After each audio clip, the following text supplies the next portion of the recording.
My organization is focused on several things. Our mission statement says that we are trying to perpetuate the legacy of my father, Alan R. Pearlman, who started ARP synthesizers. Part of that legacy includes his dedication to education.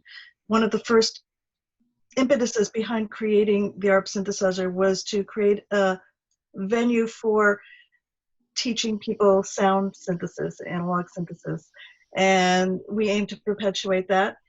I noticed after he had passed that a lot of people did not know much about him, and so I am trying to educate, as you will, the world of music and the synthesizer world about who he was as a person, because a lot of that shows through in the machines that he made.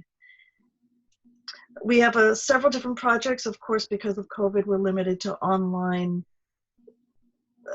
delivery rather than in person or the type of seminars that we were hoping to have. So we're developing a few online programs. One of them involves a virtual patch book. So people will be able to learn some of the famous beginning patches through video, which has not been done before. Most of these patches are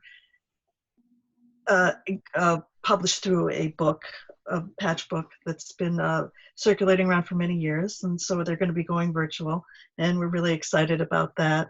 We're also going to be working with a studio in creating a recording studio, a place where people can come and actually use the vintage instruments.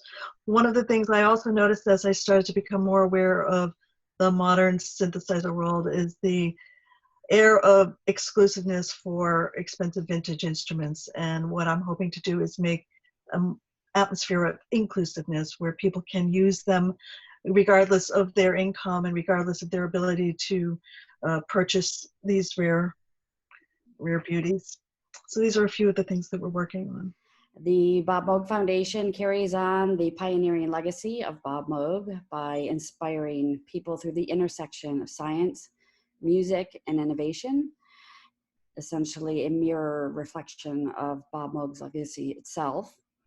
We do this through 3 projects. Our hallmark educational project, Dr. Bob's Sound School, which teaches young children, 7-year-olds, about the science of sound through music and technology. This is a 10-week innovative experiential curriculum that inspires 3,000 children a year, and something that we're trying to grow nationwide, and David is striving to help us do, despite the challenges before us in 2020. The second project is the Bob Moog Foundation Archives, which is an archive of over 10,000 items, including photographs, prototypes, writings, and just about everything in between. We protect and preserve this collection to share with museums, researchers, and to use in our own research, and to share online, and through our third project, which is the intersection, or kind of the convergence rather, of our first 2 projects. The Moog-Museum combines the educational efforts of Dr. Bob's Sound School and the archive preservation of the Bob Moog Foundation archives.